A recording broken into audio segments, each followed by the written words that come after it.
Happy Halloween, fuckers. Okay, so Burrows, everybody. Burrows update 7. Um, this one's for Hero. Uh, uh, we have been waiting for a fucking year to get this out. I mean, it's been a year since the first Burrows update dropped, but I got to it in like I think November, around November, I think. But man, oh man, who knew I'd be this attached to these characters that fast? Like, anyway, let's just fucking get into this. By the way, I'm gonna have to start a new game because, the creator, Captain Nico, he said that, you have to read the entire prologue again to get to Hero's route. So, we're gonna do that, motherfuckers. This is Halloween special to boot. So, this is fun. Hello? Oh my lord. Hello, beautiful artwork. Mud. Mud all my Italian leather loafers. The last real gift anyone gave me is now caked in a mixture of mud, manure, and hay. Guess that's the sign I was waiting for then. Prepared for it. That nagging feeling always buzzing in the back of my head, even at the best of times. Why would a night be any different?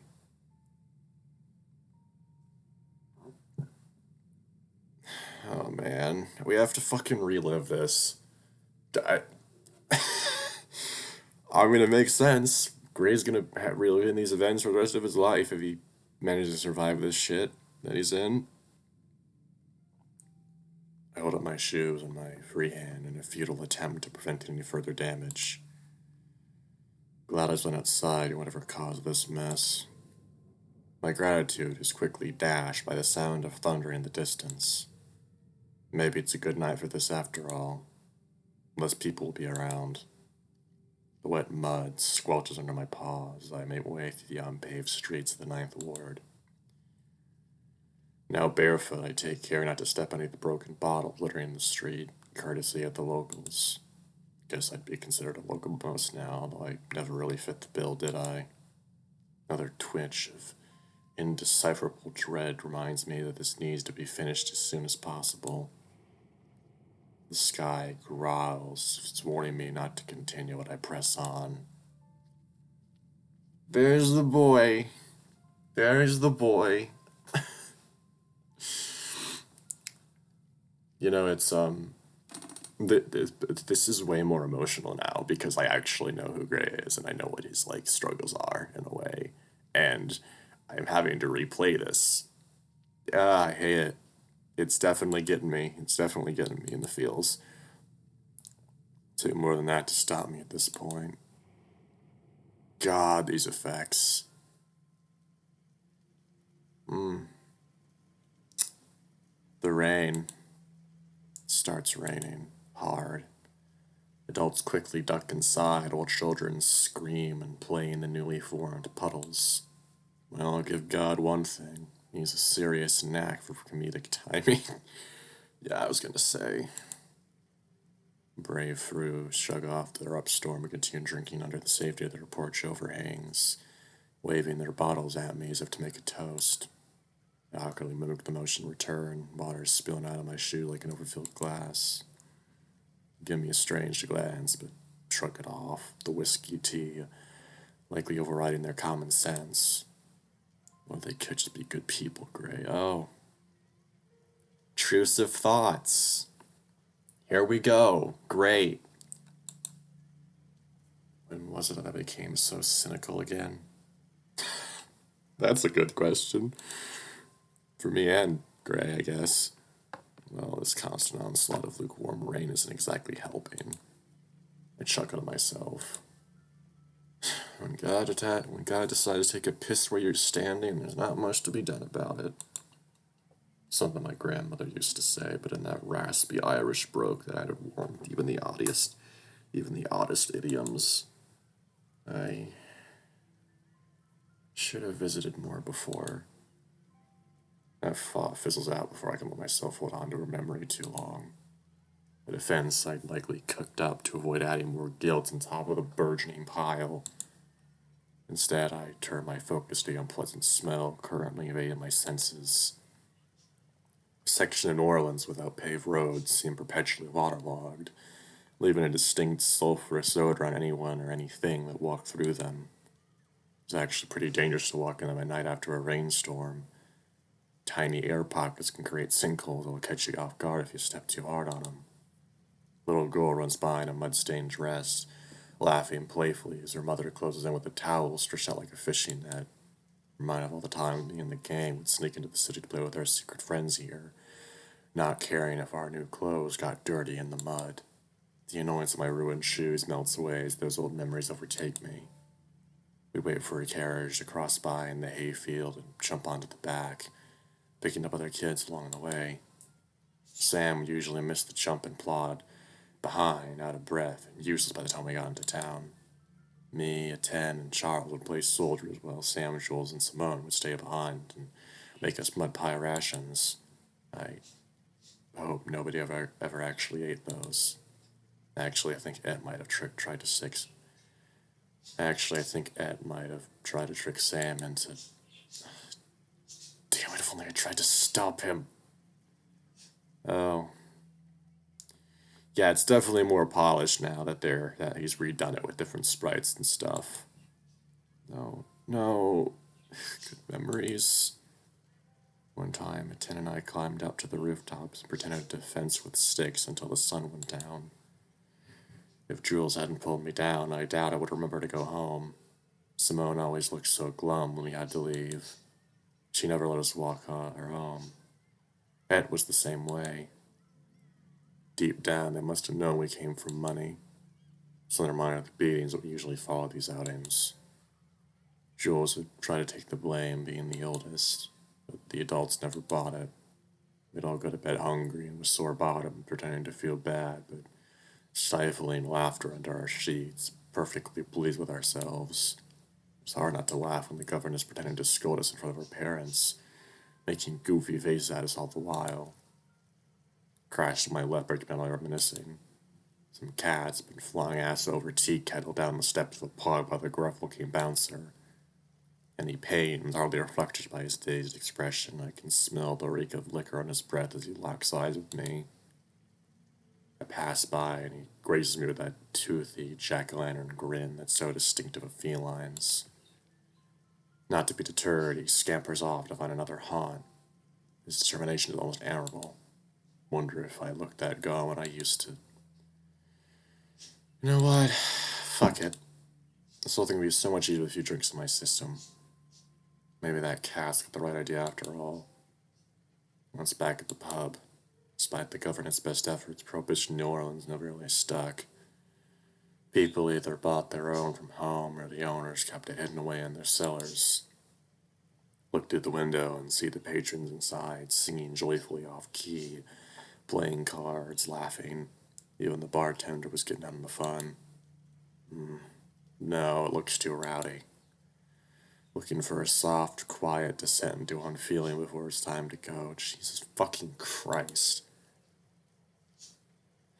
Walk alongside the river out of habit and end up in the French Quarter, walking towards the welcoming lights that dot every window and veranda.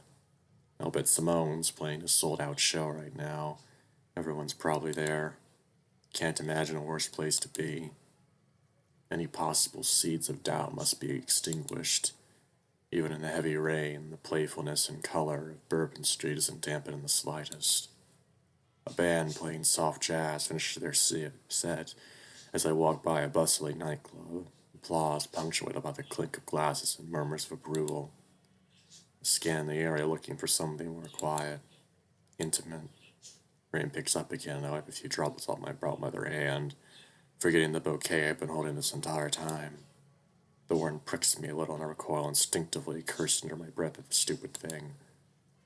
Why did she think it would somehow change my mind? Glance at the letter hanging from the ribbon, holding the bundle together, unopened and practically turned to pulp. Even in its mangled state, I can still make out her signature.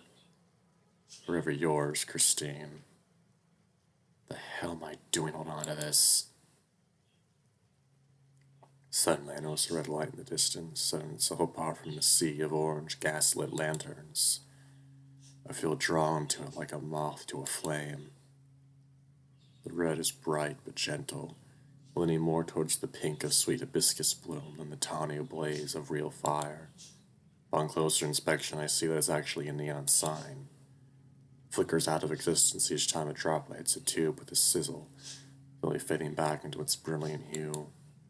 The light glows gently through the steam pouring out of the sewers below, practically covering the entire storefront. It looks ominous, to say the least. A small, dimly lit space surrounded by inky black on every side doesn't feel like it belongs here. Almost as if the building was randomly placed here, not caring if it fits into the space organically. But I'm not concerned with danger right now. Make a beeline for it behind a trash can in the corner. I unceremoniously dump the bouquet and queue up in front of the strange establishment. The sign's in full view. A simple rendition of a wine glass and the word bar underneath. Uncreative, honest. Rather bold, too. Even if the law is loose around here, surely some inspector or an out-of-towner would be enraged at such a blatant disregard. Well, at the very least, I know that I'll hooch. No need for the pin, though. I keep it on for personal reasons anyway. Personal reasons nowadays. More importantly, I don't hear the cacophony typical of a fully occupied cub. Gosh, not even music. This is perfect. Walk up to the doorway using the little covers available to get some relief from this rain. Finding none, I flatten against the door as best I can, trying to wring some of the excess water out of my shirt. Oh well, guess it won't matter. Besides, whoever owns this joint can't expect a dry customer with weather like this. How quiet it sounds in there, they should probably be happy anyone's patronizing them. With a final flick of the wrist, I turn the handle and inside, a tiny bell chiming to signal my entry. Okay, yeah, this is fucking really, really good, man. Just, oh my god. The, the small details added in here are really making this so much better. Because he said he added like 10,000 words or something to the prologue, as well as the part with the golden place having choices you have to make, so that's going to be interesting. I need to take a drink of my water, everybody. I am sorry.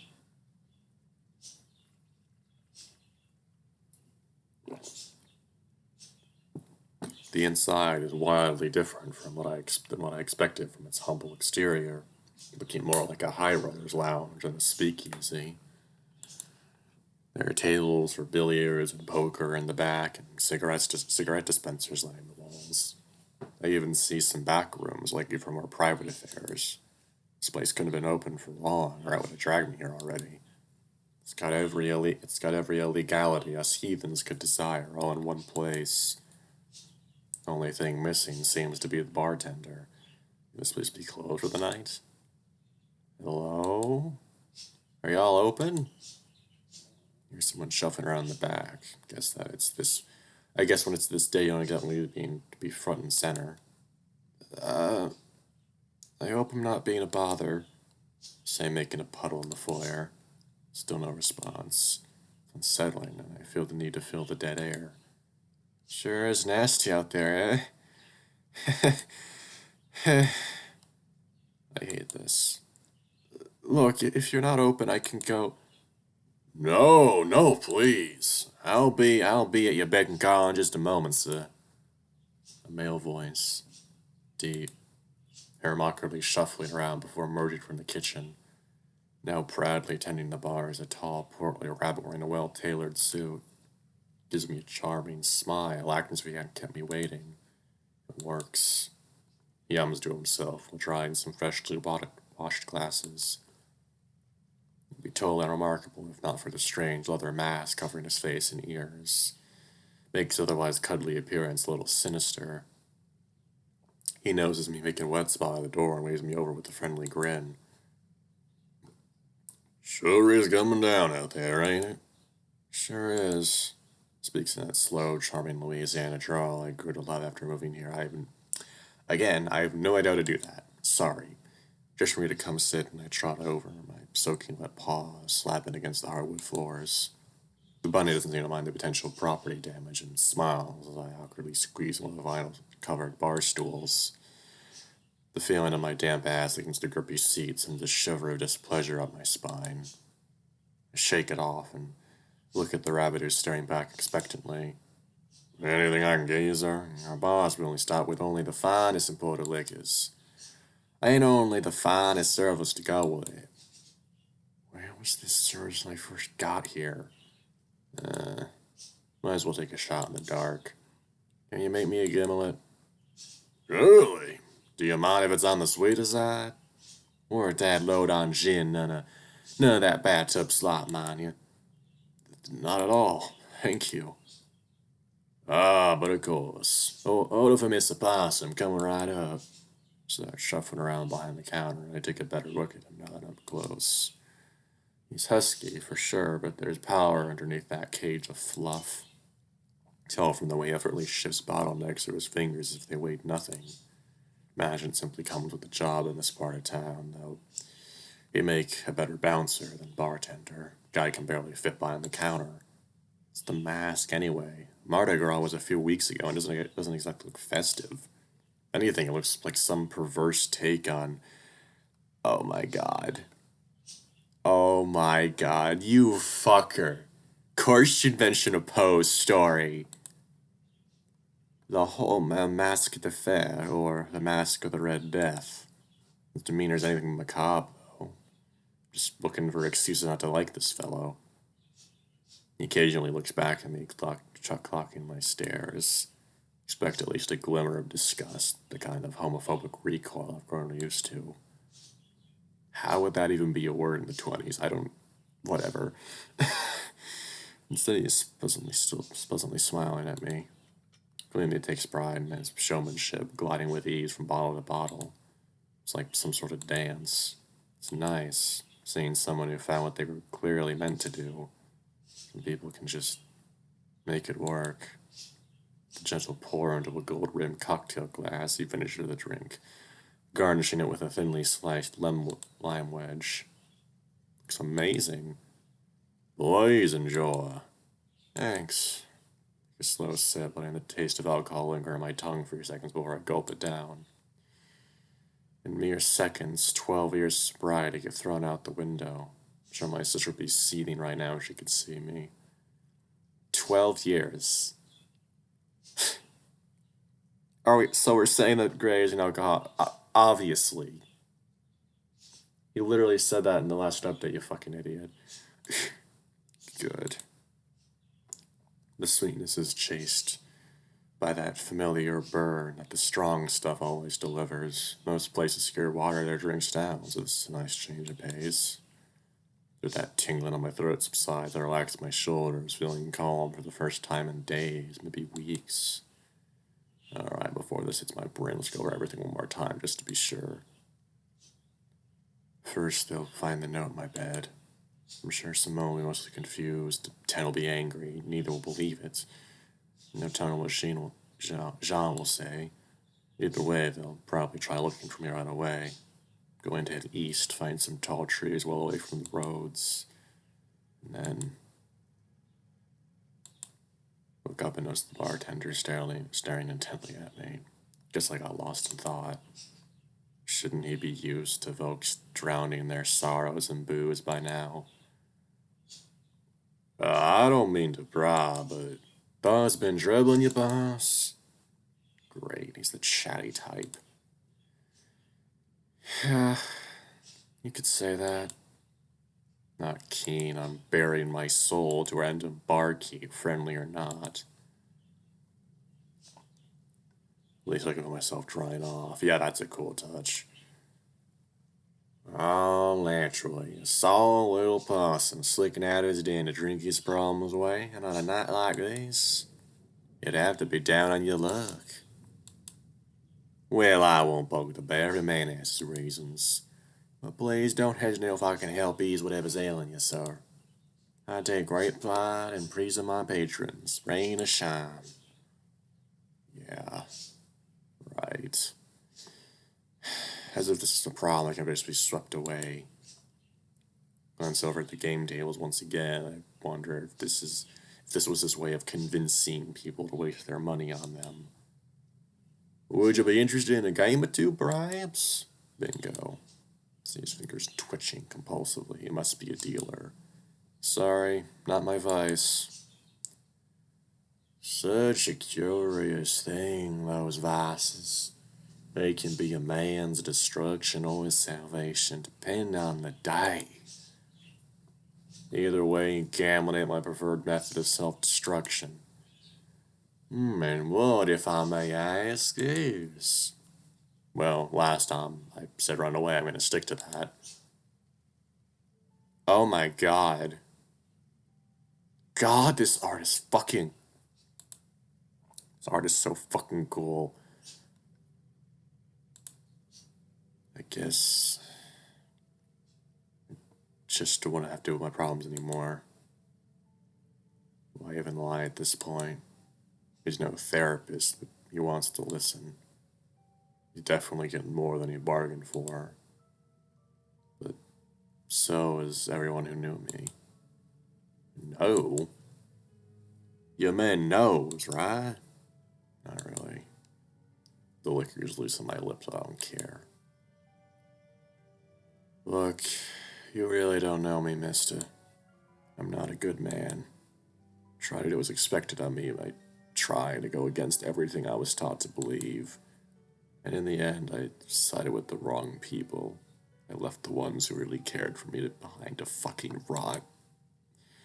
So then I thought, oh, I can just come back to him as if no time had passed and everything will be hunky-dory. Felt a lot of that did. I got shamed, rejected, used. Messed up the only good relationship I ever had.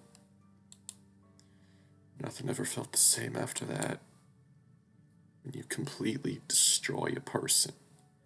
You know, build up their confidence and then just break them down at their most vulnerable. You have to live with that, knowing why they never shine quite as brightly as they used to. All because of an impulsive decision you made. So what am I left with? Simone looks at me like a fragile little egg that could break at any moment. Her eyes are always so tired. Jean only sees me as a tenant. Lord knows they give me more chances than most. At least in probably better hands now. The 10. He just sees me as a punching bag who keeps letting him stick his... Oh my god, man. The art is fucking great. I stopped myself. Almost let something dangerous slip to a total stranger.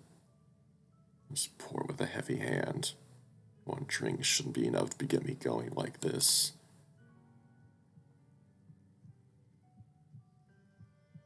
My hand is shaking.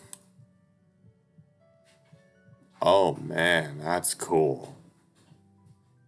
Squeeze my eyes shut as my breathing gets heavy. Fuck. Not right now. Stop.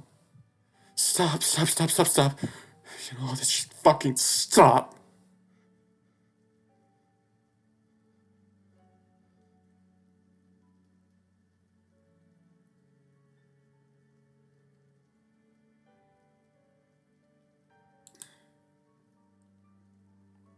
Suddenly I feel his big warm paws close over mine. My shaking stops. I can't tell if this is calming or his strength, regardless of why I can breathe easy again. Pains me to see you going through so much strife, it really does. Why are you smiling? It's nothing.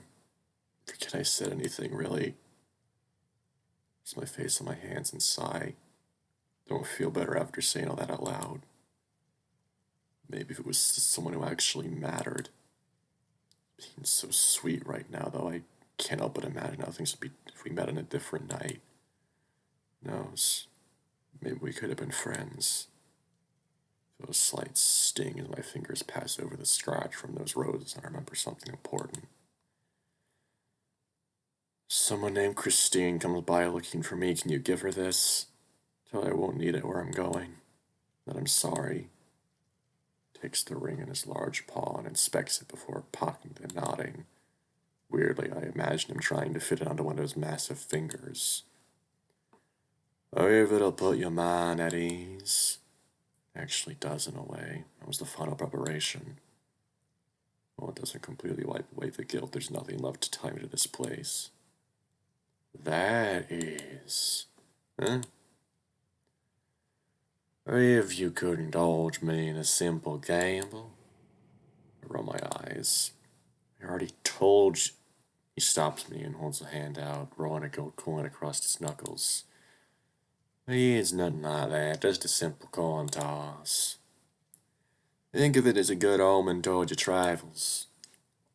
Before I can protest, he flicks the coin into the air, catches the light glimmering as the time seems to slow down for a moment. He catches it with the same hand and slams it flat on the desk in one swift motion, a trick he's likely done hundreds of times before. Golly. Dead. Heads. You will pick that. This his hand reveals. Tails. So my shoulders, now what? Shame you didn't place anything on it. Yeah, but didn't anyone tell you, son? Bet's the best man when you already know what you've won. But lucky for you, I'm feeling generous today. All I ask is one simple task. Fair enough, what is it? Nothing about this actually fair, but who might argue with a 500-pound bunny? He reaches under his collar and pulls out a blank playing card. He slides it across the counter to me, grinning coyly. Keeps it pressed down in front of me for an uncomfortably long time, almost as if almost to make sure I know it's an normal playing card. I nod, and he pulls his hand back, going back to polishing that perpetually dirty glass. Just keep that on you for the time being. There's someone you have to give it to. Who? Oh, you'll know him when you see him. Trust me. Oh my god, I just got a brain blast. For those of you who don't know, in Greek mythology, there is a thing where you have to have like a golden drachma when you cross the river Styx to get to the underworld, and there is a boat. There's a boat dude there called Charon or Charon, and you have to give him that. What? And this is Virgil, and oh boy, this is interesting. Actually, Virgil was a Greek, so that wouldn't make sense because we've seen like I don't know what we would call it, Louisianan mythology with like the one dude, Baron Samedi or whatever, and with his lead on the wall of the subway station and Mark Strout. So I don't even know. I'm just guessing at this point, theorizing. Trust me. Okay then. Well, I guess I might as well oblige. This could be the last person I talk to. He gestures toward the door before facing away from me, tending to his bar. Sounds like it calmed down out there. I better get going before all hell breaks loose again. He was right. It was suddenly very quiet. Even the sounds of people in cars were strangely absent now. It was still pitch black out. Maybe even more than before. It's been nice, and you can call me Virgil, sir. Hope to see you again. Yeah, unfortunately I don't see that happening. Not in this lifetime. And yet something is telling me not to go. Some lingering shred of doubt. Come on, give me a reason to stay. Right, I'll be going now, Virgil. Tell me not to go. Stay around, Mr. Possum. You won't. Doesn't anyone realize they won't? Defeated, I get up and head for the door. Even though I want to leave, I feel a sinking pit in my stomach. Like something awful is waiting from the other side. I've already made my mind about it. There's no point in pussyfooting around this. I take a deep breath and march towards the door defiantly. What is this feeling? Get about halfway before my legs feel heavy as if I'm wearing sandbag around my ankles. I almost fall down from the sudden resistance, but I take a deep breath and continue and keep pushing. The room almost seems to stretch away from me. Try to look behind me, but the view of the room refuses to change, fixed at one point like a painting. My head starts pounding. Is I really that much of a lightweight, or... I suddenly feel the intense glare of a predator burning on my blind spot. Virgin!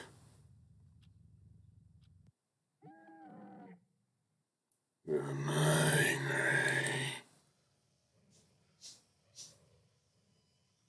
That gave me fucking chills. Primal sense of dread forced me back around. I sprint towards the door, ignoring the burn in my thighs from what feels like lifting hundreds of pounds with each step. Hallway keeps stretching impossible distance, but I can't stop moving out with that thing behind me. Fuck, fuck, fuck! I just turn to jelly and I collapse. Then I catch my breath. My heart is beating out of my chest. What the hell is going on? Did he put something in my drink after? Am I gonna die here like this? No. Not like this on my terms. I have the dirty carpet and put myself off the floor. Door seems to have moving away, almost seeming to do so out of pity. Bastard. Start crawling, pain shooting through my knees each time they come down. Tears are burning down my face as I resist the urge to vomit. Time loses all meaning as I pathetically inch forward. Darkness fades into the sides of my vision. The idea of blacking out is sounding better and better by the second. But I can't. Something is telling me not to give in. I feel something burning against my leg, something in my pocket. I take another deep breath and gather all my energy for one final dash. The shadows in the room seem to warp into exaggerated shapes. I lean forward into sprinting position. Gravity on me is suddenly released and I sail towards the door. Make contact with the knob, but the room was flooded with intense red light. An impossibly loud siren blares behind me. I barely register any of it and fling the door open. The same inky black that seemed to surround the building before is now staring me in the face. I swear I can see it blink. Just like that, it's all around me. My body is violently corkscrewed into the void in front of me. Oh, okay. Mr. Elegant over here. Any sense of direction is gone. My feet flail uselessly, searching for a solid surface for anything. Stomach lurches and I anticipate the urge to throw up, but I just feel empty. Even though my vision is gone, my body knows it's upside down and goes into panic mode. That is a fucking great effect. I love it. It's obviously just a moving picture against like a translucent background, but still, you know what I mean. Inhale, but no air enters my lungs. I can't do anything but hopelessly choke on the nothingness. Organs weren't meant to be in suspended animation. My limbs are slowly going numb one by one. What's this?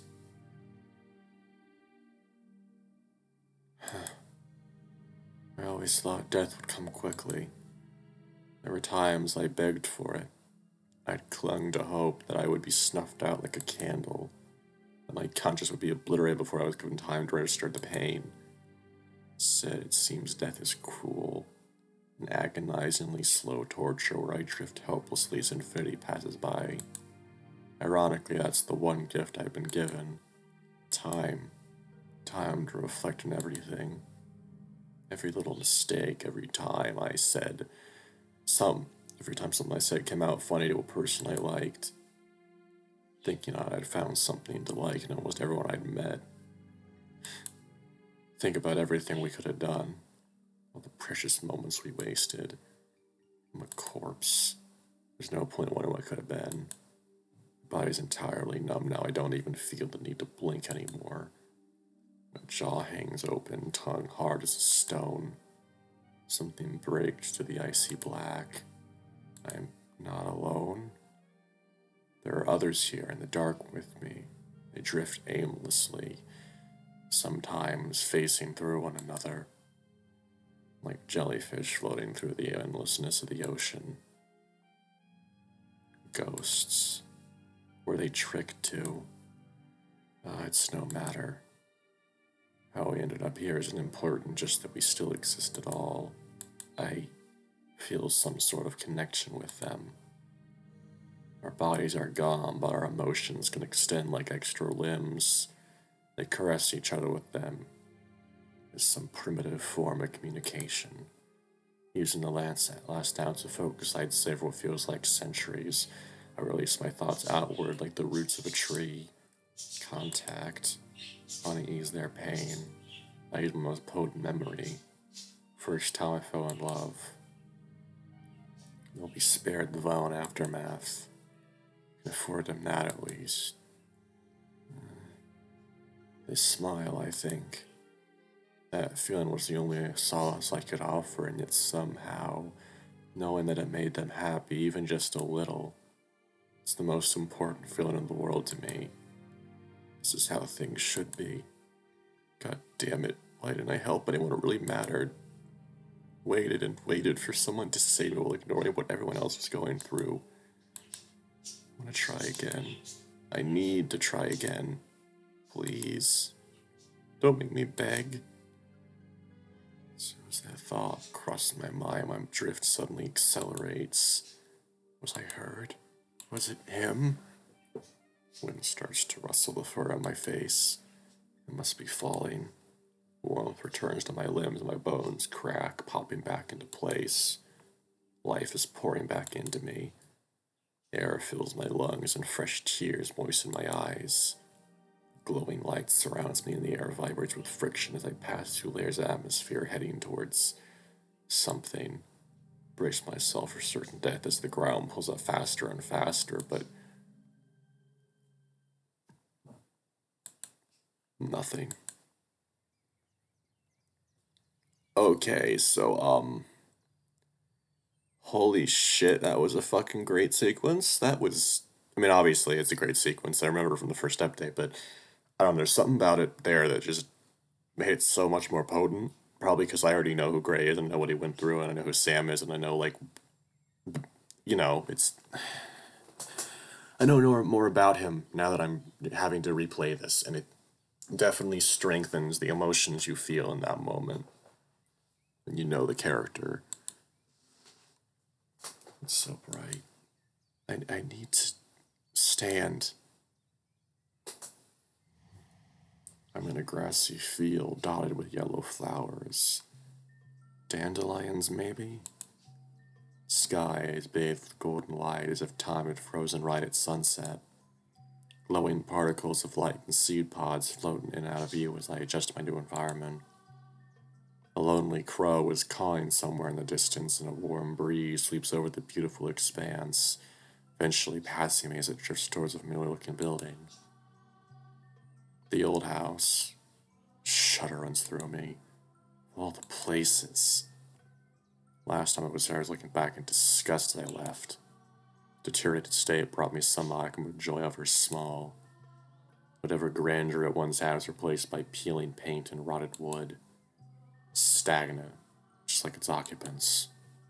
Yet the house I'm looking at now is nothing of the sort. Looks as cozy and welcoming as it did when I was a kid. When we were kids. Sam. Fuck. Did he go through this too? I fall to my knees, the lush foliage caressing my tired body in a warm hug. The sudden rush of stimuli after being frozen for so many years hits me all at once and my eyes begin to well up. In my weakest moments, I crave coming back to this place. Wish I could have all played here together, not just the other Oakfield kids. The 10, Simone, maybe even Jean, if we had known him then. Everyone deserves to experience this. Forcing myself to stand, I shake away some final tears. I want to explore this place again, even if I'm alone. Walk out towards the house, scared the front door would start to inch away from me like the building. Come on now, no more tricks, okay? Almost feels wrong. Like I'm trespassing or something. In the real world, that might have held some truth, but here, I couldn't possibly slow around for miles. This place was created just for me, I'm sure of it. The old wooden steps creak under my weight. Push a cautious hand in the banister and give it a loving squeeze, remembering every handmade curve. Give in and grab both rails, propelling myself onto the stoop with a single leap, an act I've been skilled at for as a kid many times. Whoops, I'm no kid anymore, though. Back's already flaring up again. There's no angry governess here with a wooden spoon ready to abuse my poor little hands. It's dumb, but I can't help but giggle to myself. Like an overgrown kid, or is it an old playground? Walk past the porch, fondly tracing a finger across the rocking chair Mother used to sit in while sipping breakfast tea. Rustic copper bell sits above the door. Mom would grow to resent that bell, and I'd often get yelled at for coming and going too often. For some reason, I can't bring myself to go inside. Feels like the second I open that door, this lovely dream will end. Like I'm going backwards. My thoughts are interrupted by a sudden snapping noise behind me. I whip around, looking frantically to the side of me. The coast seems clear. Still, my instinct tells me to at least check out my surroundings. Still on guard, despite everything being so pleasant. I slide down the banister and crouch into the tall grass, hoping stuff to conceal my presence. To really check out those tall trees, or maybe, fortunately, a blade of grass when I was wet my nose. The hell? That was loud. Can't look at the coast is more rustling. Hold my breath, trying to conceal my presence as much as possible. Hello? Anyone out there? I'm sure about my own personal purgatory. Give it a rest, sound like that ain't a good idea. Dude, you don't have to be a dick about it. Don't sound malicious, annoyed, if anything. Definitely heard someone sneeze just now. Look harder. Shit. Well, I have two options. Either hide until they go away, or suck it up and hope they can help me figure out what's going on. Is that a tail? Rat, maybe? Okay, option B it is. I'm marsupial, damn it! Gas, maybe 3 or 4 people. Just come out, we won't hurt you. Well, maybe this one will, but quiet, mutt. Yare yare.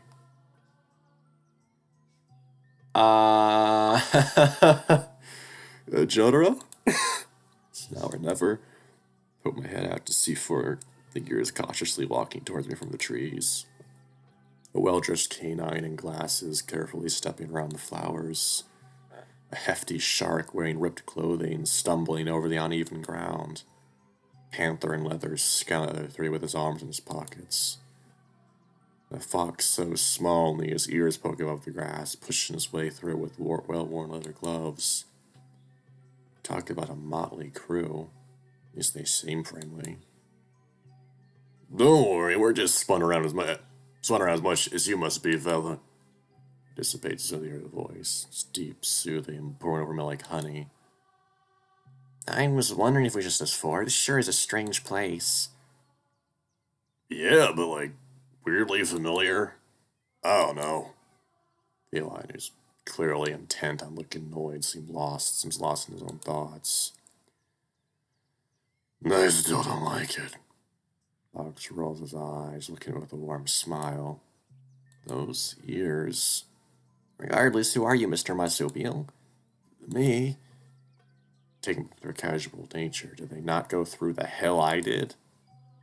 Stand up and give them a knowing glance, gesturing wide to our surroundings.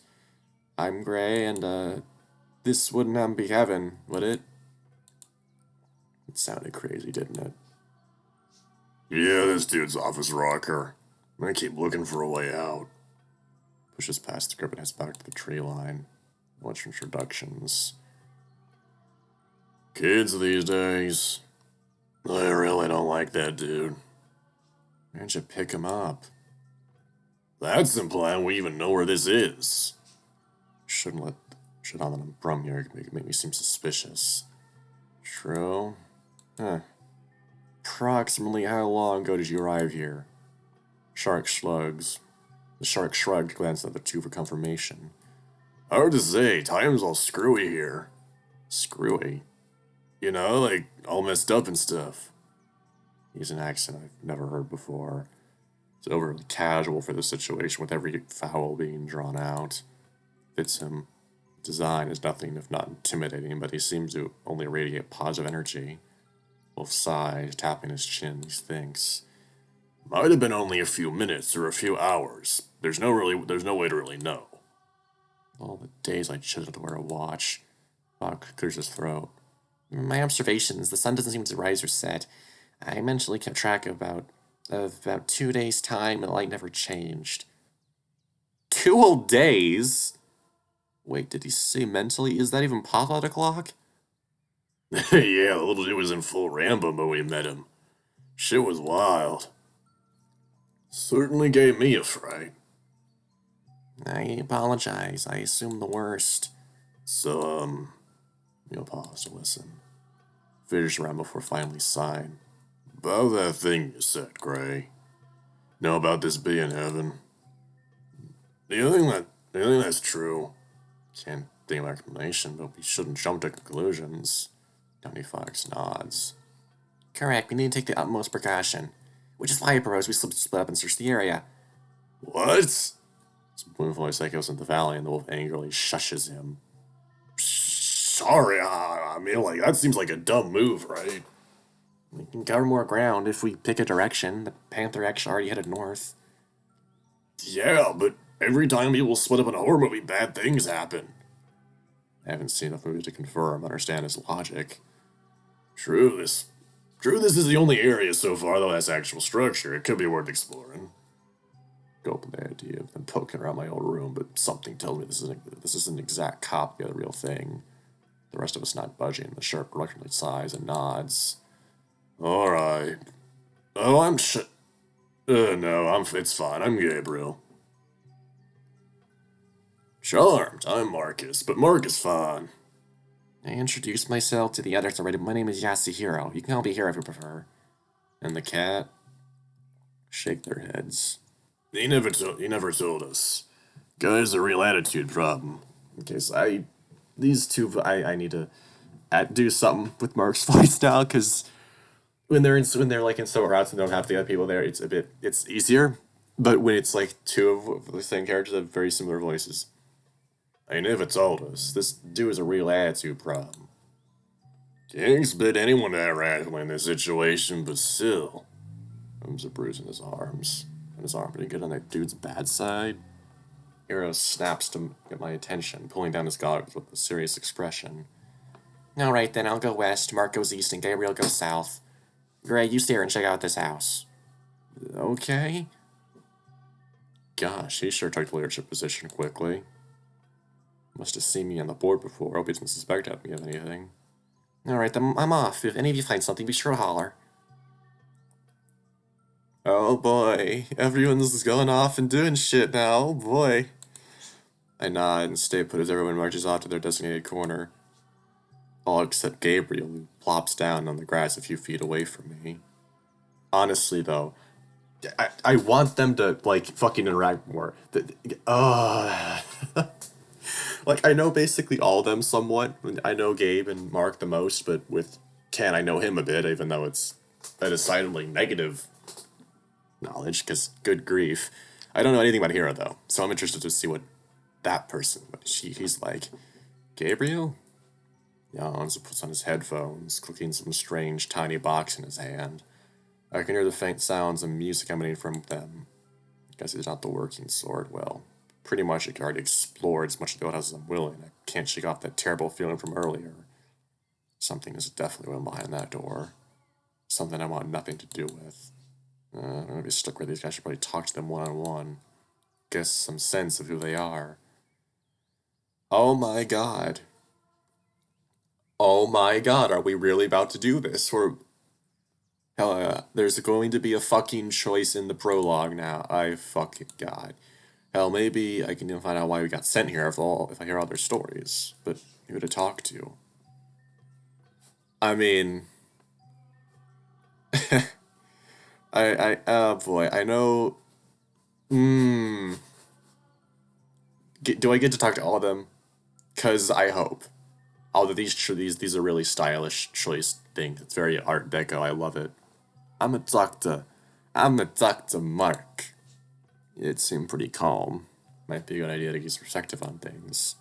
Also, it doesn't hurt he's a looker. I was always a sucker for older guys. He's in his 30s. Okay, not right now, Gray. Head to where I saw him last, but in seconds I can already see his fluffy ears coming into view behind some hedges. Didn't really register at first, but he was tall, like tall. Easily more than 6 feet. How the fuck? Must be those legs. Right, because he's a maned wolf. Those long, leggy boys. I'd be shocked if he could find pants at the correct length at department stores.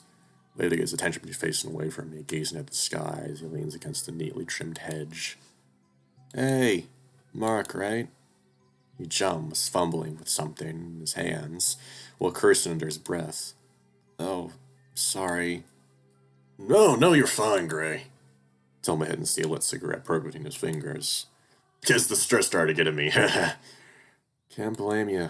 Can I join you? Not smoking, that is. Chuckles and pats a spot next to him. Nodding, I stumble over to his side. Branches poking my back, but I maintain my cool. So, before you got here, who were you? What did you do? Where did you live? Whoa, slow down, fella. Sorry, I just... Sighs and takes a deep drag, smoke trailing out of his nose as he gently exhales. Brief flash with an annoyed expression, shifts back to his usual friendly demeanor. Guess formalities are kind of pointless, huh? Especially what you said was true. Assuming it means my theory is afterlife. Well, before I got here, I felt like I was dead. Or dying, at least. I was expecting more fire and brimstone if you catch my drift. Is that saying too much? Thanks for nodding. I get you. No need to explain yourself to some random stranger. For some reason. Well, for some reason, you'll feel like a total stranger. Huh? Maybe it's got something to do with the atmosphere of this place, but I get the sense you've already met before. Perhaps we're destined to meet. My cheeks flush. Can't just say that to a guy without warning. Mark? Sorry, was that too presumptuous? A bit, but there has to be some connection here. I'm not gonna deny feeling some sort of pull towards you lot. I feel like I can trust you guys. Puts an arm around my shoulder and pulls me towards him. Feel him breathing slowly in and out. In and out. My head rests on his chest and I close my eyes. There's no heartbeat. It's alright, Gray. None of that matters anymore. Maybe it never did. All I can do is mumble incoherently. If we all end up here, no matter how we lived, who we hurt? His chest tightened. Maybe someone's out there watching after guys like us after all.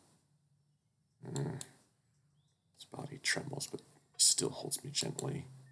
I feel all my walls come down. I wasn't a good person. Me neither. I don't deserve this. I think you do. But if you got to really know me, it's never stopped me from trying. Damn it. It's relentless, huh? You're really warm. Uncomfy? Check my head still pressed into his chest. Good. Take all the time you need, sugar. Jesus fucking Christ, no. I don't mind him calling me that. Stay quiet for a while. It's like Hero said, time has no meaning here. Intrusive thought suddenly pokes in my mental fog. Hey, are you actually looking for a way out? I guess not. Is that a problem? Not for me to say. I like it here. It's quiet.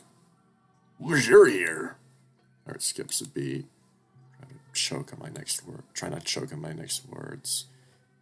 You don't want me to go back? Groan's pulling away from me. Mark?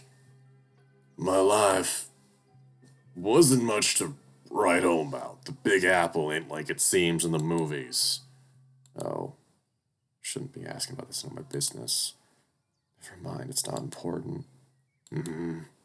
Hey, Everything is where before, we're here now. It's the past. It's in the past. Breaks into a coughing fit that morphs into a sickly laugh. Gray, let me tell you something. Past is a way of following you. And if you're anything like me, you know just how deep it can sink its teeth. Anyway, I think you should head back to the group. I need some time alone. To think. Sure. Not mad at you. You really cheered me up. Did I? Promise. Now go on, get. Swats my tail playfully, and I wave him off with a smile. He really has a warmth to him that I can't describe. Makes me want to open up. Spill my secrets. But not yet. Fuck yes, we gotta talk to everyone. Fuck yes. Gabriel seemed like the friendliest of the bunch. Not to mention the shortest walk away. Hey, Gabriel? Hello? Whatever he's listening to, it's plain too loud for him to hear me. Just what are they plugged into anyway? Alright, he forced my hand. I lay down next to him, waiting for him to take notice. My tail gently brushes against his, and he stretches out, smiling gently at me. No, hey dude, you taking a siesta too? You could say that. Just want to spend some time with you. Really? Why? Do I need a reason? You're adorable. Well, what do you make of this place? It feels nice to be here. Is that okay? You know, this is if I threw a quiz at him. Relax. Sorry. I don't know, doesn't it feel sort of natural? Yeah, but why us and why here? Who cares? I meant like nothing bad is happening to us, so let's just roll with it. There's no way you don't find this a little suspicious, Gabriel. Just call me Gabe, you sounded like my mom. Roll my eyes and chuckle. He acts like a kid despite being built like a brick house. Alright, Gabe, I'll try to see it the way you do. Life should be all about maximum shillage, you know? Right. I knew that. Giggles and nudges me in the side with a finned elbow. Can't help but get caught up in the moment and join him. Soon we're full on cackling. God, this is all so stupid. Gabe knows, of course he knows. That's why he's not taking it seriously. We never had a choice in any of this. Thanks, Gabe. For what, dude? Making me laugh, I needed that. Shucks, all good. All good, man. I'm sorry.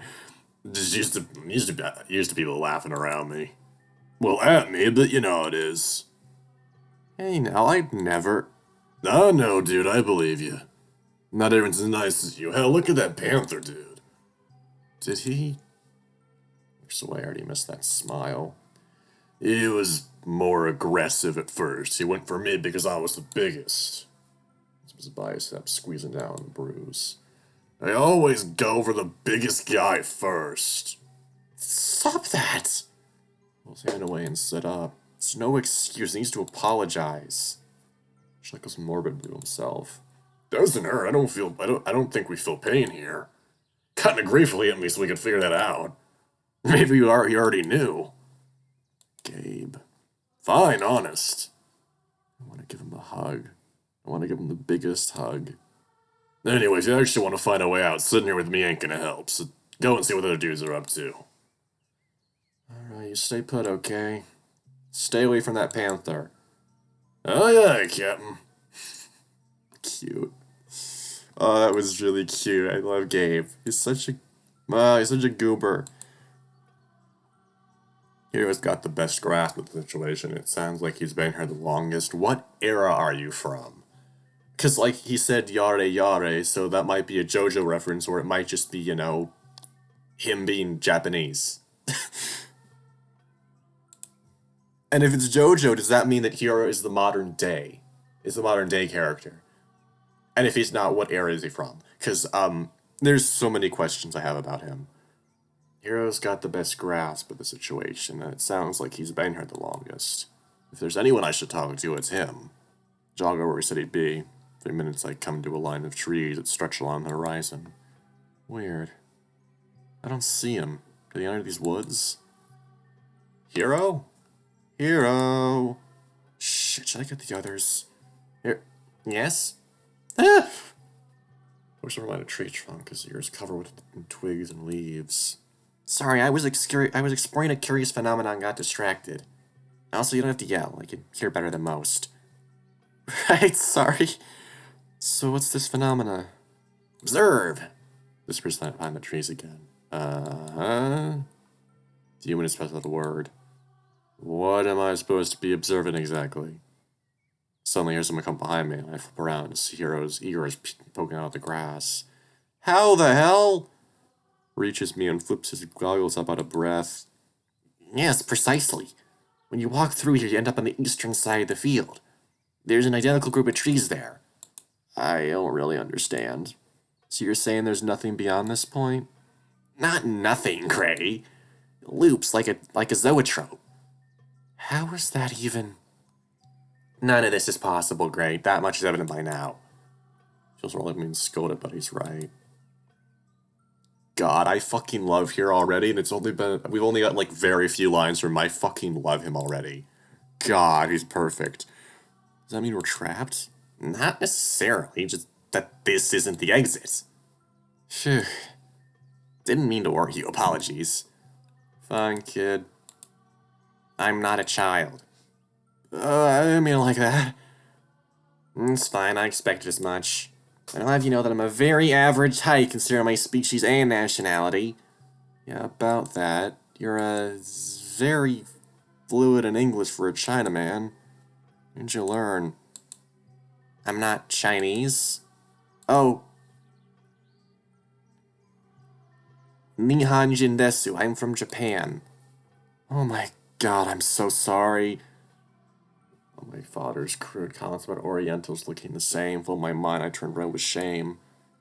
It's alright, I'm used to it. I'm well used to it. I do work with the Westerners all the time. However, I will admit I never learned English. So then... nods. Indeed, this is likely another effect of this place. This place... So he lives in Japan, then? Oh my god. This route's gonna be fucking interesting. We really need to come up with a proper name.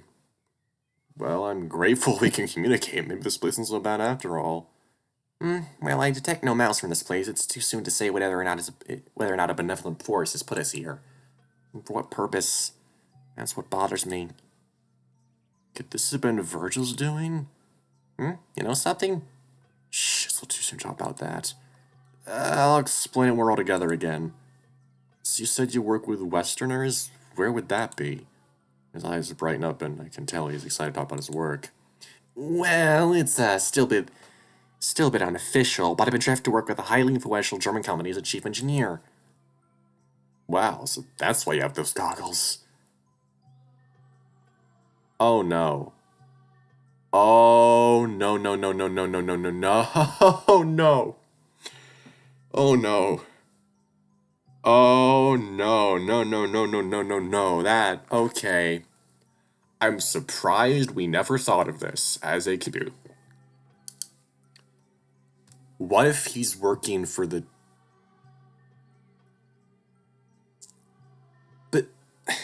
I don't know, I'm not gonna make judgments. Seems I wasn't transport my usual array of tools, but no matter, a good engineer can make a tool on anything. Glad we have you on our side then, we might need to make some lodgings if we get tired.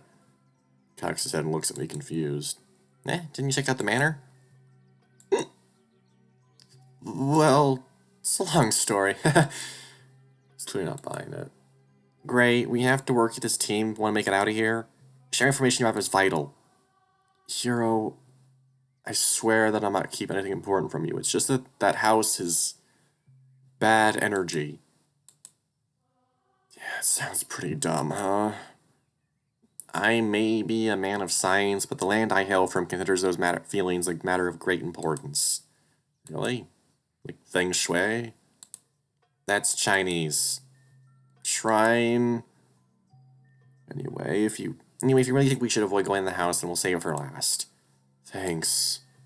But the breeze rolls by and carries a wave of dander and pollen with it, washing over the two of us. So quiet, the rustling leaves sound as loud as cymbals.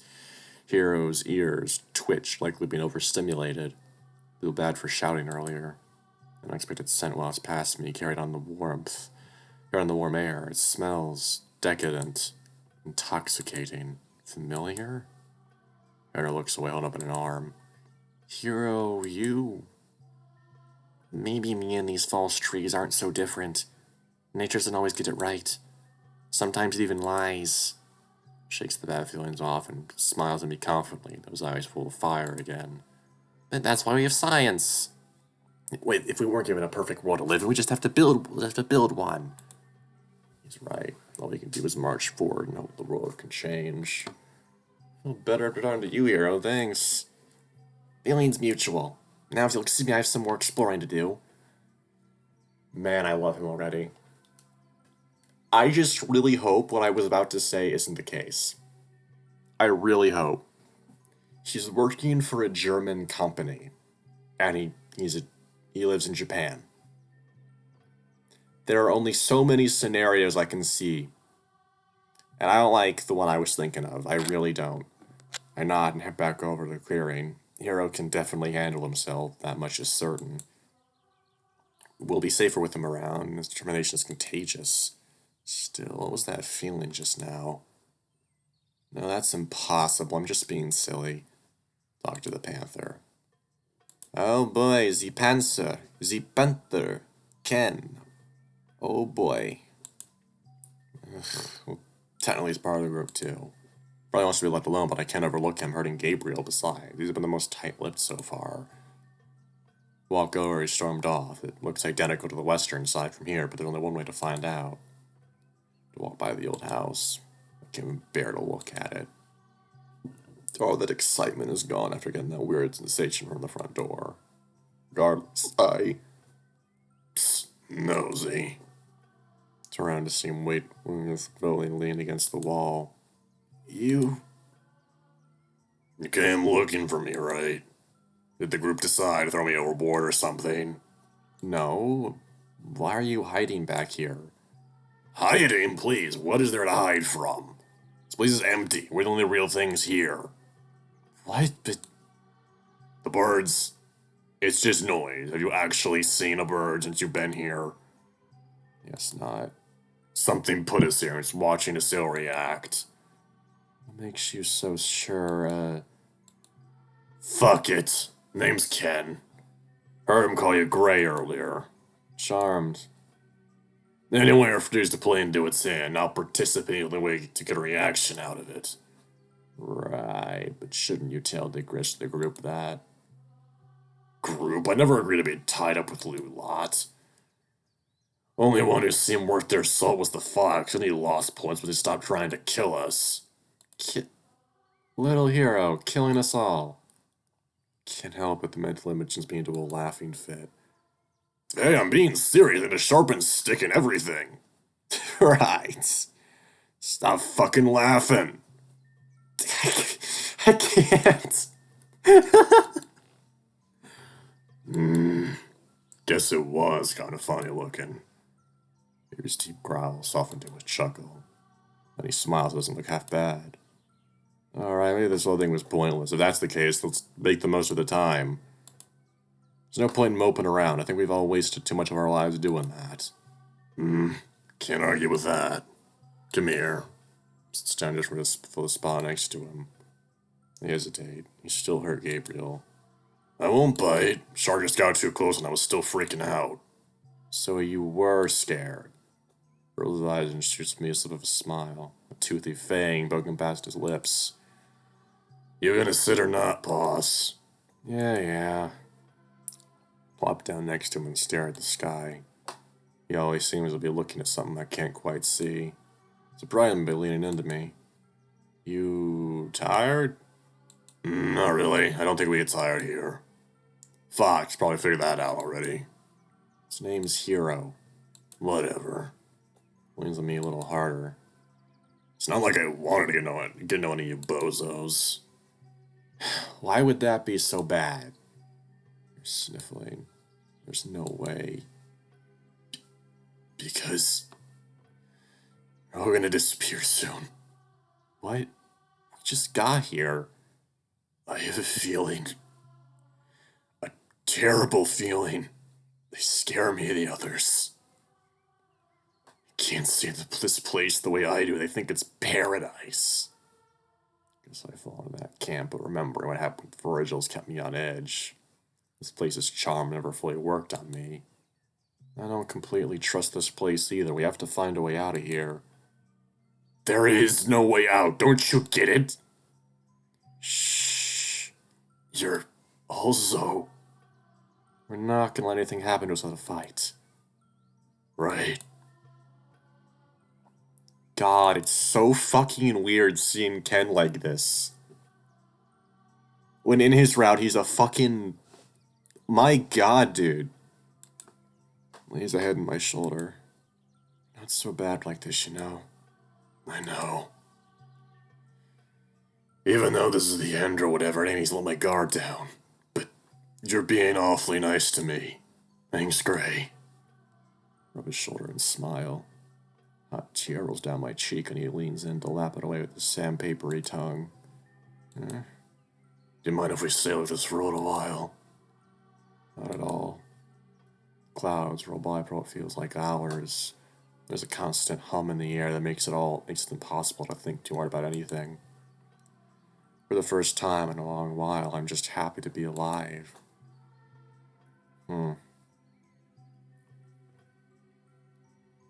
That's the thing. Or whatever this state of existence is considered.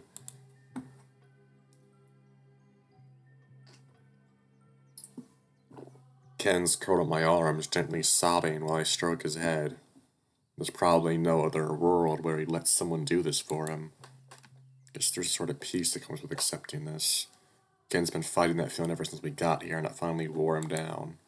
For a while, he jolts up, brushing the dirt off his jeans. Okay, I think I got it on my system. Ready to come back with me to talk to the others? Ken. Give me a few minutes. I promise I'll be nice. And apologize to Gabriel.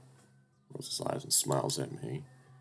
And apologize to Gabriel. The kids seem nice enough. Nod and a wave goodbye, I head back to the clearing. What a complex guy. Can't really get a read on him, but it seems like he's coming to terms with the situation. There's no guidebook in acting times like these. I can't judge him too much. Once upon a time, I probably would have reacted just like he did. Well, that's everyone. All you can do is wait for them to come back so we can share what we found. I didn't exactly around much, but I doubt there's anything worth exploring if the environment loops like Hero said. Gabriel waves at me, so I sit down with him for a while. We make small talk. He's handsy when he likes someone. Don't think I've ever gotten this many head pats. Maybe there is some merit staying here like Mark wanted. My thoughts interrupt by the other to come back, but by Hero. Hey guys, any luck? Rennick shakes his head, looking dejected. From how it sounds, we're pretty much boxed in from all sides. I told you. Moving horizontally keeps us going in circles, and traveling vertically only gives us a small area to explore. Well, that's bogus. Not like you helped. You didn't do much either, pal. You two actually talked? Don't get used to it. I agree to try and get along for you all for the time being. Only because he asked me to.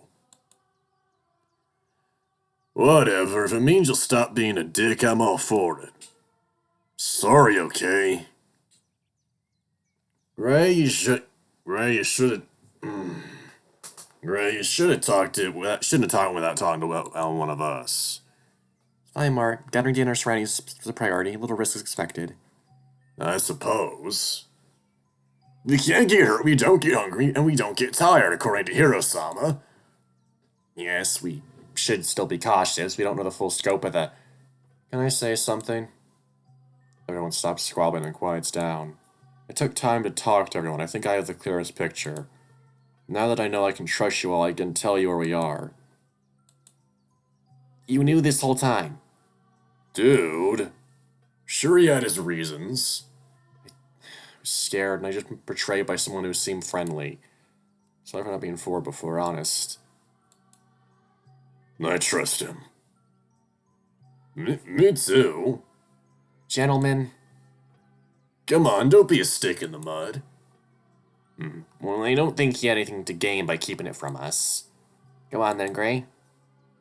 So I'll introduce ourselves again. I want to start this off on the right foot.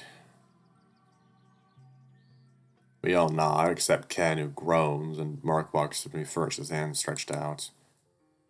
Name's Mark. I was in the middle of doing some holiday shopping in Midtown, and that's as far as I can recall for waking up here. Who's next? Hiro brushes a big, bushy tail against Mark's leg and clears his throat. My name is Yashihiro, and I was contacted by a German manufacturer to do some engineering work for a top-secret project. Oh no, top secret, oh no. Last I remember, I was checking the engine room when I fell asleep. Then I woke up in some woods to the south of here and tried to make camp. I believe you found me when I was in a less than desirable state. You thought I was a giant carp and tried to eat me. Said sorry. Anyway, you go next. Okay. Sucks in as good as he takes a deep breath. Belly jiggles as he lets it out, looking with a bright smile. I'm Gabriel Alvarez. Nice to meet you. Just finished some swim lessons at school and everything went dark. I woke up in a river, next to where Hiro was staying. Seems like I was the one who only encountered Virgil. My story is going to sound even crazier in comparison. Another moment of silence passes before Hiro jabs the panther in the ribs, gesturing towards me with an annoyed glance. Name's Ken. I like motorcycles, chicks, and beer. That's it. Not gonna tell us how my fucking god. Not gonna tell us how you got here? Can't remember. Sorry, Grandpa. You said you'd be nice. I am. That answer, that leaves me. Take time, clear my throat, so I can think about how I want to word this. My name's Gray. I'm 25. I'm from New Orleans, and this used to be my home. Gesture towards the ominous building behind us. They collectively scan the building, top to bottom, ending on me with puzzled looks. Gabriel scratches his chin, darting back and forth to me in the manner. So this place used to be your property? My parents, but yes, I played in this field as a kid with my friends. Mark takes a final drag of his current cigarette before flicking it onto a patch of dirt. Looks like you find yourself doing it again. Just an adult this time. Glance over at Ken is restored to plucking blades of grass one by one. I ain't your friend. You are. Flicks his teeth as he pulls out a huge chunk of grass, a block of earth still attached to its roots. Fine, maybe I am. Why are we here? I swear if I knew I'd tell you guys. That's why I didn't bother bringing it up at first. God, that sounds so fishy. Makes sense that he would have been cautious at first. Still, it's awfully convenient. It is a little weird. Hey, now. I don't like it. I don't like any of this. Pushes it past the others and looms over me.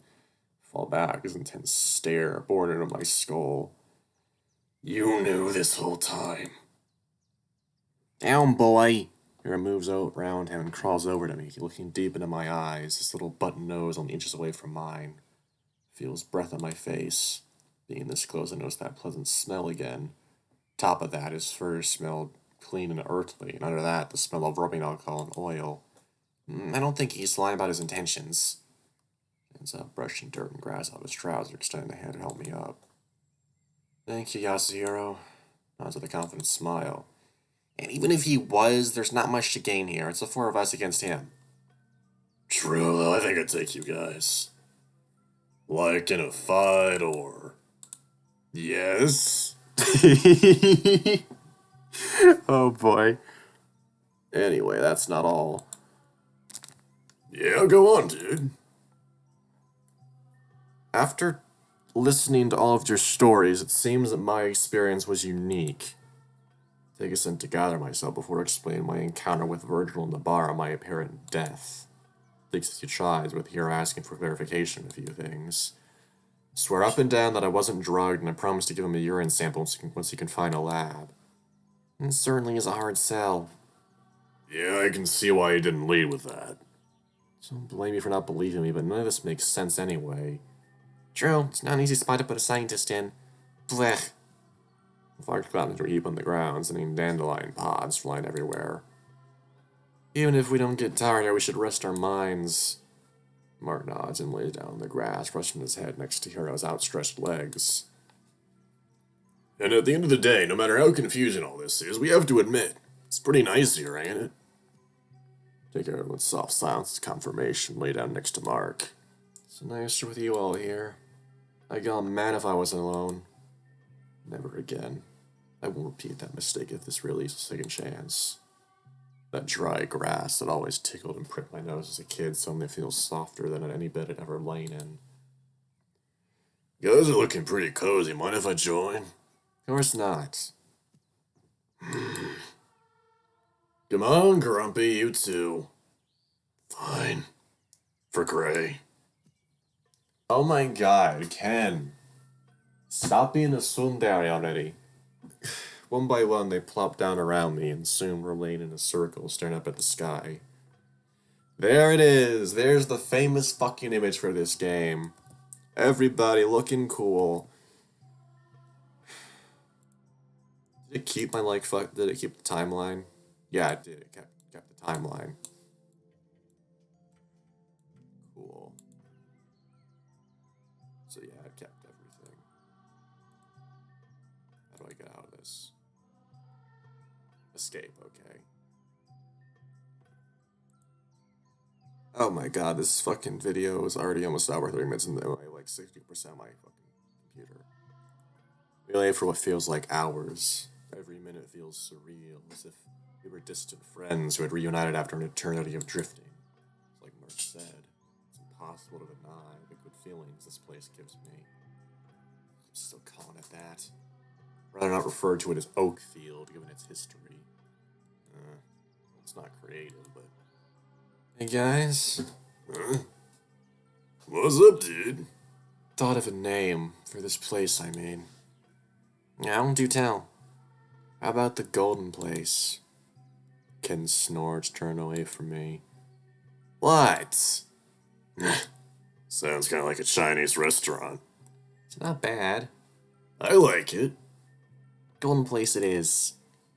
Y'all are nerds. Brushed hand against mine and I give it a gentle squeeze. Starting to get used to his snark and to tell he's warming up everyone else. Suddenly a stray memory floats front and center in my mind. Something I might have never remembered if not for this rush of nostalgia. I think I've been here before. I know, you told us earlier. No, I mean to the Golden Place. So, not the version of real world? Putting it that way sounds... Oh my fucking god. Putting it that way sounds so bizarre. When I was a kid, I was part of a camping troupe. We go on hikes in the woods and stuff all the time. It wasn't anything out of the ordinary. Uh-huh. Go on. One day my group got separated from the grown-ups. I can't remember why. I was chasing something, an animal maybe. Anyway, ended up leading my scout to this massive wall of tangled plants and wild berries. It was so straight up and down that I thought it was growing over a fence, but my hand went straight through it. My friend Sam lost his balance and tumbled through to the other side, and we chased after him, falling through the canopy one by one. And on the other side? This, but it wasn't the same area. It's more like a farm. There was a single tree that we all decided to lay under. Like we're doing now? I guess. Same feeling of happiness hit us all at once, and we lost track of time. Eventually, a counselor called us back from the other side, and we found our way home. Found our way back to the main trail. Did you ever find that spot again? No. And none of the other campers remember going there. Honestly, it could have been a dream or some over-embellished memories. You were a kid. I nod. I believe it. Yeah? Kids are better at finding these things than adults. Sounds oddly familiar. Oh yeah, I had a moment like that too. Really? Yeah, I just couldn't remember. Can't remember it right now. Gabe. I'm serious. Well, at the very least, I remember the feeling of that moment. Yes, it must have left quite an impact on you. Well, What's the word for it? Deja vu. Everyone potties over, not in agreement. That's what this whole experience has felt like since the beginning. Like I was walking in my own footsteps, only without the beginning, without the memories to guide me. It's like looking at a map with a giant X at the end, but no dotted lines to follow.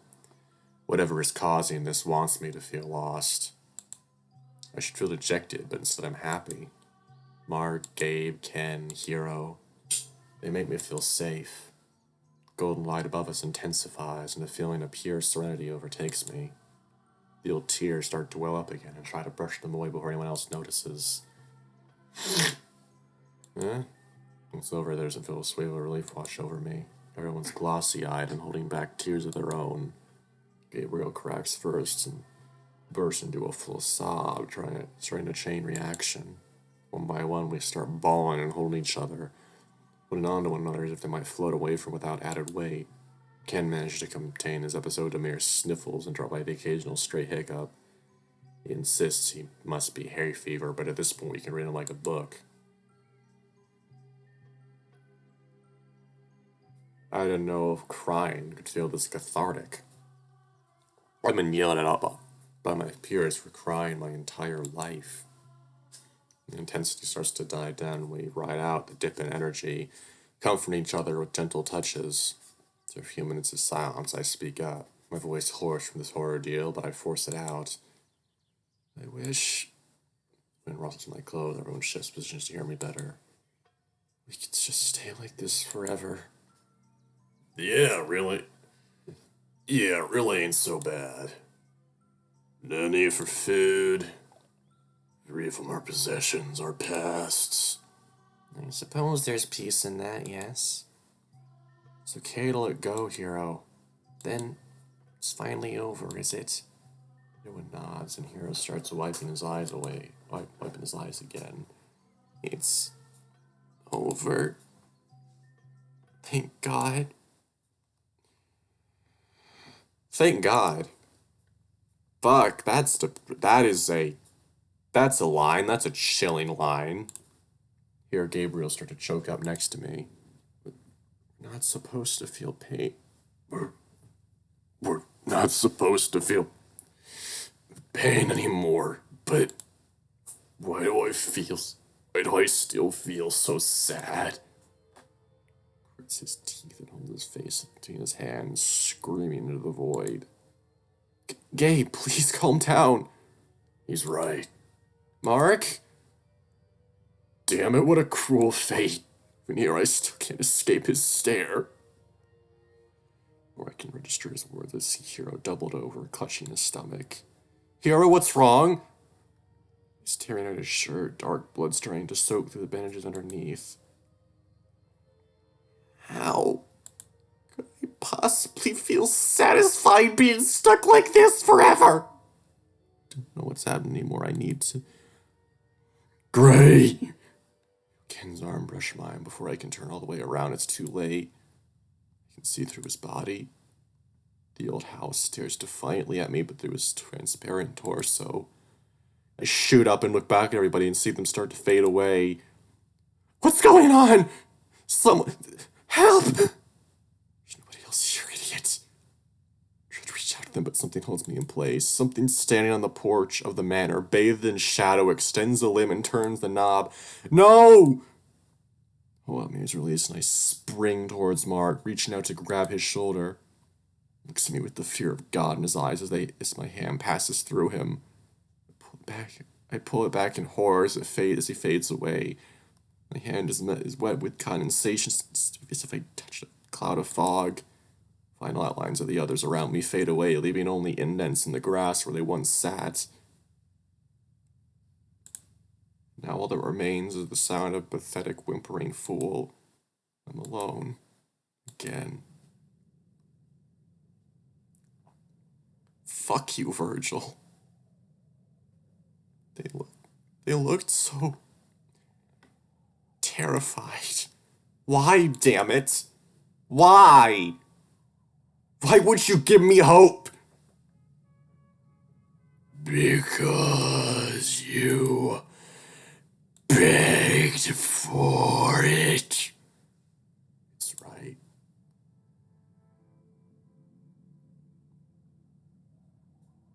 I wish I wasn't foolish enough to believe in heaven until now, but for a brief moment I was willing to believe in something, anything, if it meant we could stay like this, stay together like this. I hunched over, sobbing in my arms, not caring about the mud slowing my sleeves or the snot running down to my whiskers. Stay like that for more hours than I cared to count, refusing to look at the spot where they once lay. The light was beginning to dim through the cracks between my crossed arms. The warm air was replaced by a cool white mist. This was how I remembered it. This is reality. My jaw aches, my eyes sting. My pants pinch my waist uncomfortably. I can't stay here, wherever this is. Golden place. Home. Hell. None of that matters anymore. Let me set him wide off my mess of a snout, using the last clean section of my sleeve. So then I notice something glimmer in the grass ahead. I inch closer and see tiny rectangles laying in front of me. They're cards. What the fuck? Pick each up and turn them over, examining the intricate art. They're pictures of Mark, Gabriel, Ken, and Yasuhiro. Suddenly I feel some warmth in my pocket again and pull out another card. The one Virgil gave me? I'd entirely forgotten about it until now. It's almost hot at this point, radiating light and vibrating in my hand as if it were about to burst. I hold it up to the other cards. They're at the same size and shape, albeit Virgil's card was blank. Hear something deep within me speak. I freeze. Some unknown thing within me is suddenly making their presence known. Its voice is deep and booming, as if it's yelling into an empty cathedral. It should be terrified, but its message is clear. Choose one. What? Only one? Yes. It isn't fair. Is there another way? No response. I saw him look down on my choices. What should I do? Oh boy. Okay, I'm gonna save here. Because why the fuck not? And, so now that we've done the updated prologue, now we're gonna move on to Yasuhiro. It's gonna be interesting. Fun. Cool. Even. Hero. I gotta be honest, this one really doesn't give me any hint whatsoever of where in... Well, neither did this one, but these two definitely give out the eras that they're from, you know? Like, 60s, 80s. These two don't, however. That's interesting. They're more symbolic of the person and the place and time. Hero. Hold on, buddy, I'm coming. We can find the others together. Take a deep breath and do whatever these mysterious forces obviously want me to do. Place his card next to Virgil's together in my hand. Immediately they start to glow and vibrate. I throw out my other hand to try and keep them from falling, but soon the light envelops everything around me, and I'm falling. Oh boy, what's the transition gonna be this time?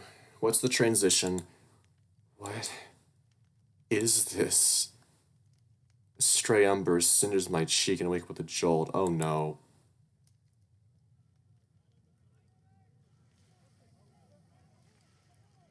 This fucking looks like a scene from Red Dead Redemption 2. When the gang, burns down the one manor and kills all the woman's sons. Someone! Get help!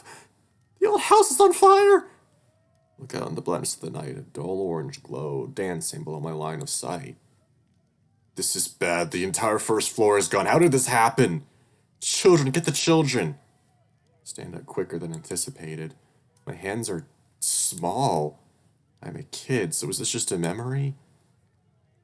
Oh, sweet God in heaven, he's on the roof. But this never happened. Let's reach the second story, he's trapped. House never burned, I never saw this.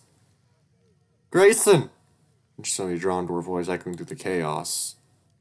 Jump, sweetie, I'll catch you. Mom? Pure vision drove and see her stand alone in the field of flowers bathed in red. Oh my god, that's haunting. She smiles, arms stretched outward. Come here, Grayson, you can do it. No, there's no way. There's no time. She's right, but keep breathing. Good. Good. Walk a few paces back. A running start will help. Delicate steps, inch by inch. Don't want to fall off the other side. Back far enough away that the shadowed edge of the roof eclipses her entirely, losing my target. Shh, I'll have to risk it anyway. Heat from the blaze below is starting to burn my paws. It's now or never. Coming, Ma! Dash forward, feeling the weakened foundation buckle under me with each step. Just as the final plank falls away, I land on a sturdy drain pipe. Cooks my flesh for a millisecond as I push off in a desperate leap. Despite how high up I am, I'll reach the ground in mere seconds. But I see her. I'm gonna reach her. You did it, Grayson. You took the leap. Fight the wind resistance to reach her with my feeble hand. Time slowed before I make contact, but I see her form shimmer with a natural glow like sunlit sand. My hand passes through hers and her face, then the rest of me. The golden earth beneath us erupts and ignites my body, lands in a sea of flames. Oh my god. Oh my fucking god. Okay. Every nerve screams in pain at once. Ah! Hurts to breathe. Things are melting together. This world, it's like being on the surface of the sun. I just instantly fused my lower jaw. My lips tear apart as I force out a scream. Choke on the dry air. Even a feeble expression of pain is forbidden here. This is hell, isn't it? Searing hot pain becomes icicles. My nerve endings begin to die. Finally, it's almost over. Oi, you're one persistent fellow. A voice, I can barely hear him over the crackling flames. You really took the leap. You're a bit out your nutter, ain't you? Golly, this old gods are impressed. I think you've earned a bit of a breather, eh? I hear him, but I can't reach what his words mean. My brain's probably struggling, starting to melt. Can't feel a damn thing anymore. They'll tell you what, since you've proven to me that you're determined to help you out of this jam. In exchange for a favor down the road. Sounds reasonable, eh? I was expecting to respond. I can't even blink anymore. Merely think it, lad. Yes, I'll do it. Lovely. Rightio then, boss. Best be on the way. Cheers. Oh boy. Just like that, the light is snuffed out. I myself fall through the ground as if a trapdoor is opened. As I tumble through the darkness, I feel my burns wash away like dirt. Memory of that pain will always stay with me forever. Something slicks around me as I fall, almost as if some amorphous, benevolent force is caressing me. I'll use it now. Thanks. We slow down as the light suddenly bloomed beneath us, engulfing everything in sight. Even though I can't see, I can sense that we've reached the bottom of this chasm. We're gonna die! No fear. But I'll try. Close something solid and black out instantly. Oh boy, where is it? Fragments, eh? Where in fragments, though? At the bottom, obviously. Okay, September 16th, 1914. I woke up in a sweat last night. It must have been 3 in the morning. Grayson was trapped, but I was him. Our house was completely set ablaze. Everyone was freaking out. It was horrifying. But the view from the roof was strangely beautiful. I'd like to see for myself someday. Maybe the two of us can look together. Sam. Shit! I wake up in a cold sweat as if I was suddenly jerked out of a nightmare. Okay, where are you? It's dark, but I can make out some vague, inorganic shapes. There's a dim light shining through a half-closed shutter door. I realize my arms are raised and try to pull them down, but they refuse to budge. The hell is... Fuck. I'm kneeling on uncomfortable on rows of cables. As my eyes readjust, I can see similar hardware wrapping around my arms and torso. What the? Struggling to the high confines, but that only makes them tighter. A flat ribbon cable cuts to my Adam's apple as I try to turn my head. Someone help! Anyone? Voice reverberates through the tiny room, only a desperate metallic echo returns my pleas. Fuck, I'm alone.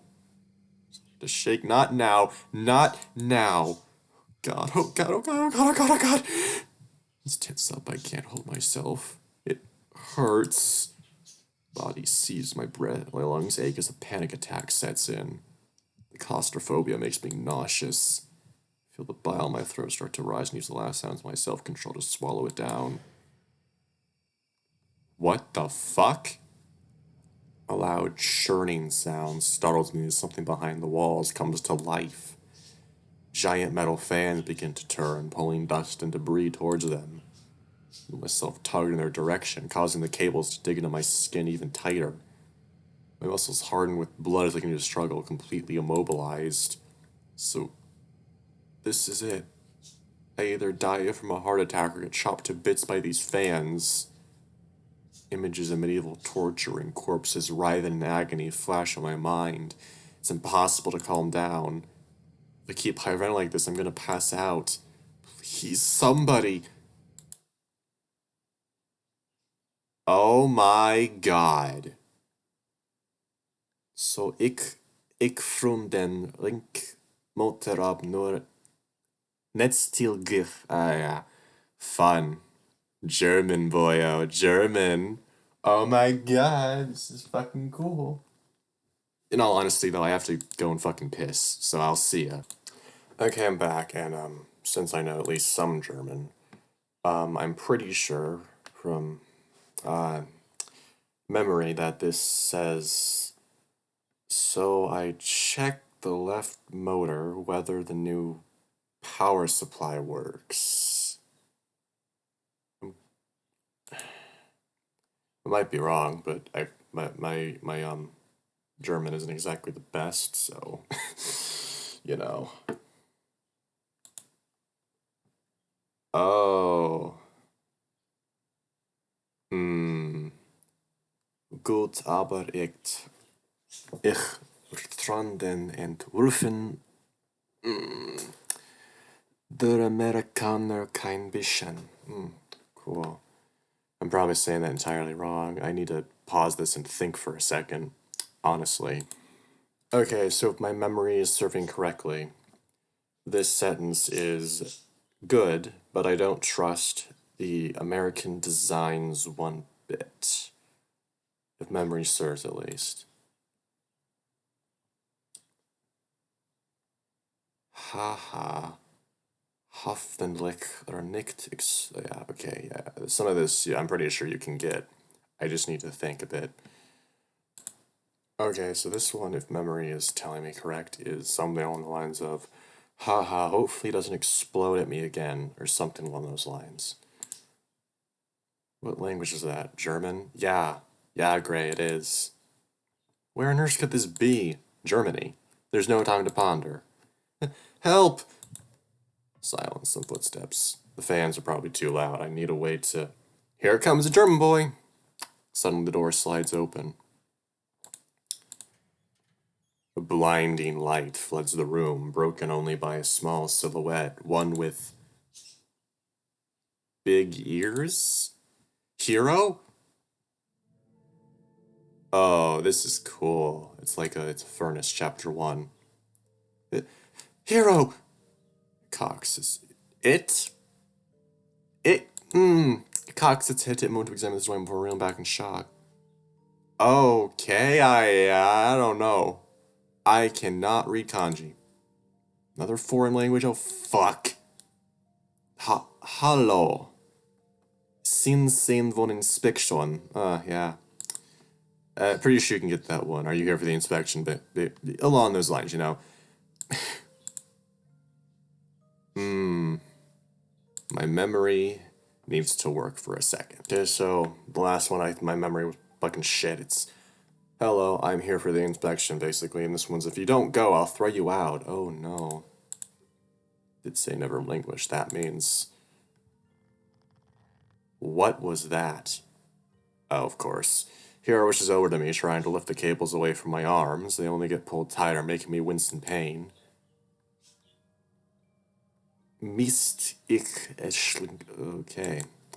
Interesting. Yeah, this one's basically just, damn, I'm sorry, because, you know, he's hurt. Oh boy. Was verdammt. He mach hier. Okay, yeah, cool. Time to think. Okay, yeah, this one's pretty, like, this one's funny. It took me a bit, but, what the hell are you doing here, Mr. At? No idea what he's saying. Hero. He twitches. Yeah? The golden place.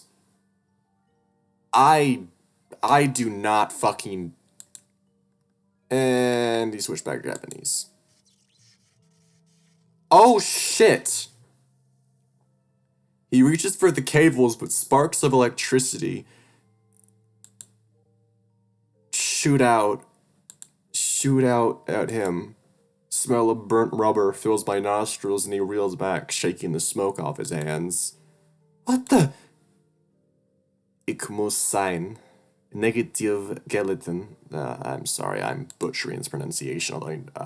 Brain think time.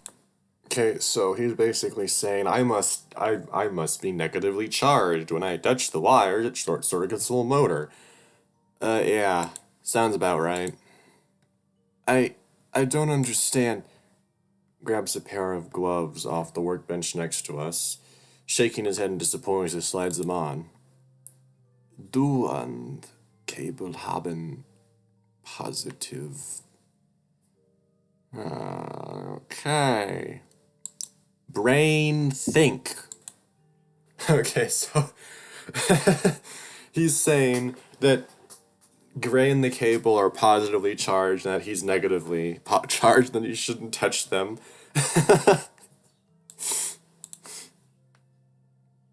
I don't know. This isn't gonna work. I can feel my breathing getting worse. Hero, listen to me. I cock my head towards one of his ears. He nods, still flustered. German isn't a language I have a ton of familiar with, but I doubt Hiro is a master of it. I can only recall a few words with my father's business partners. We never made that trip overseas after all. But there are root words between English and German, right? If we can find some common ground. Okay. Okay. There must be one. No, that's not helpful. I need to think harder. Notice a panel of blinking buttons behind him, covered by a sheet of glass. Glass. Father's workshop. That's it. Feldspar. His eyes flash with recognition and confusion. Das Glas. Ah, yes, of course. Make a pressing down gesture with my index finger. Think. Brain work. I swear. You know, when you fucking like, you go what I was saying, right? Like it's fucking, oh my god. Okay, so like, it's saying buttons here, like the buttons. Okay, yeah, dice. Yeah is obviously yes.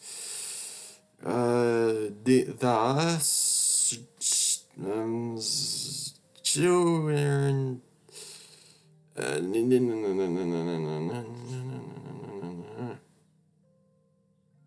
Okay, yeah, so, yes, they control the fans. Another word. Fan, turn off fan. Just for a moment. Aber when ich muss. Nine. That's, yeah, you get that one. No. Okay, so he says here, but if I do that, no, not that easy, is what my brain's telling me. Tell me what's happening! The kanji again. Gestures to the line of cables leading from the vans up and across the ceiling, ending where I am currently sitting. Oh boy, are you telling me this entire how is this gonna work with these two? I need to think hard in this one, actually. So there's like, even if I turn the charge, the cable still has electricity. You're positively charged, you'll get shocked, basically, you know? Like, if I press the button, you'll still get shocked, essentially. He mimics being electrocuted and I gulp, but at least I recognize another word. Oh, can we cut them off? Make a snipping gesture and sound effect. He rolls his eyes, reaffirming his previous statement. Nah. Electricity. Electricity. You... I think that's you. It is you. My thoughts are correct. My thoughts are correct. My thoughts are correct. The electricity, you want to die. Basically. Alright, I should have paid better attention to my father's lessons. At least his personality as before. I can't help but feel slightly comforted by him scolding me again. Only one way. Eh? Looks over, switching to my wall, flicking open a few covered buttons before pressing them in specific sequence. More kanji! Great. He's back to Chinese again. Japanese again, I mean. I feel lost again. More kanji? I don't understand. Slides a rubbery glove off his hand and carefully places it into mine, avoiding brushing against any of the machinery. Hero? He holds onto it with his gloved hand, bare hand hovering over the lever. Oh boy. I don't know kanji. Please. Heart's pounding on my chest. He's barely touched me before and got burned. Don't do it. Just pushed the lever, only holding onto the tips of his fingers. Don't let go. English. Okay. A deep breath, he grabs the lever, yanking down with all his might. His tiny body convulses as I hear the low hum of the engine die down. Hero! Oh shit. Oh boy. Suddenly kills around me coming to life, extending outwards as if an invisible force pushed them away from my body. As they hang rigidly in the air, my arms finally fall free. Sense of relief is fleeting as I quickly gather my bearings and duck around and never let go of Hero's hand. More kanji. More kanji. Another twinge of pain. Air is thick with static. I can feel my whiskers stand on end. Can do this! With him still holding my solid protected hand on top of his and pushed down. And with our combined strength, it barely budges. Come on! His breathing is shaky, but his eyes burn defiantly. Oh boy. Feel his muscles tense. He pushes down with a surprising amount of strength. Hero? Finally, something gives me force lever all the way down. Lights go off and we collapse into a heap on the ground. All I can hear is the sound of our combined heavy breathing. Hero, we did it! More. I don't know what this it.